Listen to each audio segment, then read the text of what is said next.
to discuss about a very important topic, that is the pharynx, muscles of the pharynx and innervation of the muscles of the pharynx. So first of all, what you must have to know that the pharynx, please remember, it is situated behind the nasal cavity, as you can see in the diagram, behind the nasal cavity, the mouth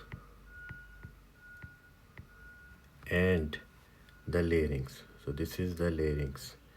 So it is present behind the nasal cavity, the oral cavity and the larynx, and it is divided, please remember, the pharynx is divided into three parts. What are the three parts? Number one, this is the nasopharynx, this is the oropharynx, and this is the laryngeal part, or also known as hypopharynx. Okay, so it is divided into three parts: nasal pharynx, oral pharynx and laryngeal part or hypopharynx. Okay, now please remember, as you can see in this diagram, that the pharynx is having these, it is replaced by the posterior openings into the nasal cavity, into the mouth and into the larynx. So very important point that the pharynx, as you can see in the diagram, it consists of various muscles. So now we must have to understand what are the muscles of the pharynx.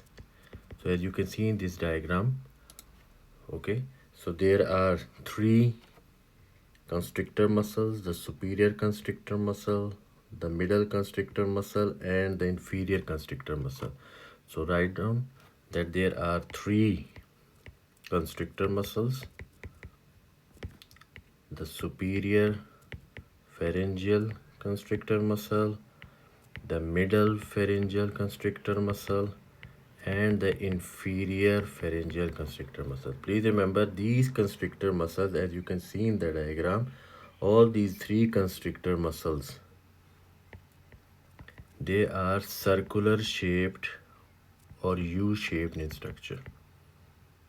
Okay, along with these three constrictor muscles, there are also three elevators or longitudinal muscles. So what are these three elevators and longitudinal muscles? That is the stylopharyngeus muscle, second is the palatopharyngeus muscle, and third one is the salpingopharyngeus muscle.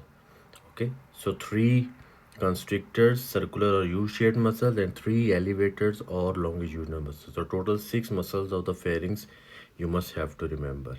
Now important point in relation to their innervation. Now see this diagram of student. Salpingopharyngeus muscle, palatopharyngeus muscle and stylopharyngeus muscle. Then you have the inferior constrictor muscles, the middle constrictor muscle and the superior constrictor muscles. So all these muscles, please remember, all these muscles of the pharynx,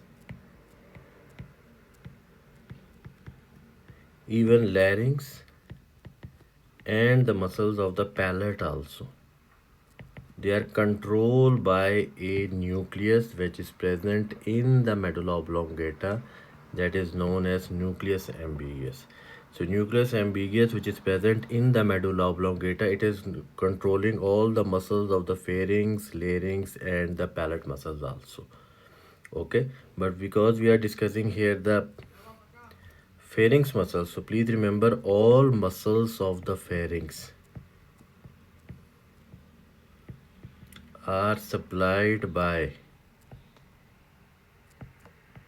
10th cranial nerve, or it can also be write as VAC, vagus accessory complex, vagus along with the accessory nerve. Okay, so all the muscles of the pharynx are supplied by the vagus accessory complex except one muscle. So what is the name of that muscle? That is known as stylopharyngeus muscle. So stylopharyngeus muscle, please remember, It is innervated by your ninth cranial nerve, that is your glossopharyngeal nerve. Okay, so glossopharyngeal nerve, it is innervating the stylopharyngeus muscle, which is developing in your third pharyngeal arch. Okay, so see this diagram. This stylopharyngeus muscle, it is innervated by your ninth cranial nerve, which is developing in the third pharyngeal arch. Okay, and all the other muscles, salpingopharyngeus, palatopharyngeus, superior constrictor, middle constrictor, and inferior constrictor, all are innervating by your what? Vagoaccessory complex or your 10th cranial nerve. Okay, now some points in relation to the nucleus ambiguous. So see here, if I draw here the nucleus ambiguous, so this is the ninth cranial nerve, 10th cranial nerve, and this is the 11th cranial nerve. So this is our nucleus ambiguous. Now see here, all the fibers of these nerves, they are passing through a foramen that is known as jugular foramen. Okay, they're passing through a foramen known as what? Jugular foramen. Now see here, 9th cranial nerve is going here, and now it is innervating your stylopharyngeus muscle. 10th and 11th cranial nerve, they are joining and forming the vagoaccessory complex, and now they are innervating all the muscles of pharynx, larynx, and your palate also. There are some exceptions also. Okay, for example, in the pharynx, you already know that stylopharyngeus, it is innervated by your ninth cranial nerve. Okay, and now see here this diagram now your inferior constrictor muscle. So the inferior constrictor muscle, as you can see in this diagram, it is composed of thyropharyngeus muscle fibers and cricopharyngeus muscle fibers. Okay, so the lower part of this is your lower part of your inferior constrictor muscle, which is arising from the cricoid cartilage. It is forming here the cricopharyngeus muscle. Okay, now please remember, between these cricopharyngeus muscle and the thyropharyngeal muscle, this defect is present. Okay, so this is known as Killian's dehiscence. This is known as what? Killian's dehiscence. Now please remember, sometimes what happen, it from this Killian's dehiscence, patient can develop Zenker's diverticulum. See in this barium study, as you can see, this is known as Zenker's diverticulum. Abnormal poaching is known as diverticulum. So this is known as Zenker's diverticulum. Okay, so what is Zenker's diverticulum? This is the one clinical correlation which you must have to remember.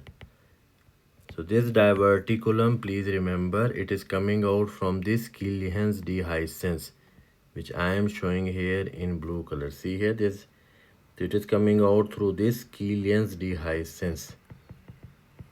Okay, which is forming between the fibers of the thyropharyngeus muscle and the cricopharyngeus muscle, which are part of your inferior constrictor muscle. Okay, now some of the important points in relation to the Zenker's diverticulum. Number one, it is the most common type of esophageal diverticulum. First important point. Second point, please remember, it is a false diverticulum. False diverticulum means it is not involving all the layers of the esophagus. It is only involving mucosa and submucosa. Mucosa and submucosa. Okay, most commonly seen in elder patients, diabetic patients. Okay, elder and diabetic patients. So see here, elder diabetic patients can develop this false diverticulum. What will be the signs and symptoms of the patient? Most commonly, patient will develop dysphagia, followed with there will be coughing and halitosis. Halitosis means bad smell, and there can be regurgitation.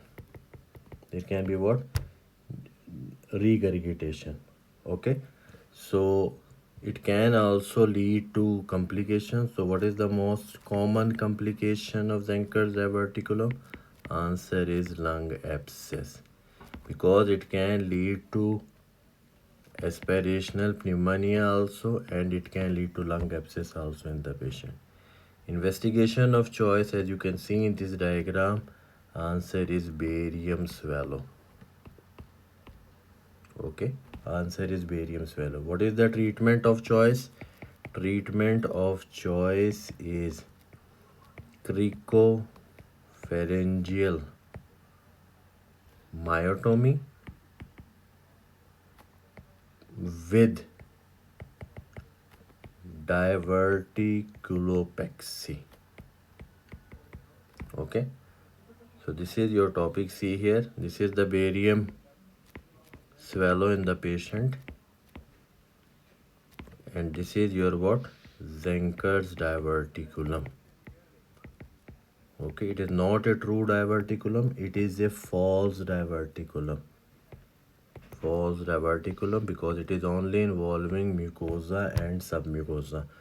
Most commonly, patient comes to you with dysphagia, something sticking in the throat region. There will be halitosis, regurgitation, bad smell from the mouth. Okay, and the investigation of choice is barium swallow. Treatment of choice is cricopharyngeal myotomy with diverticulopexy.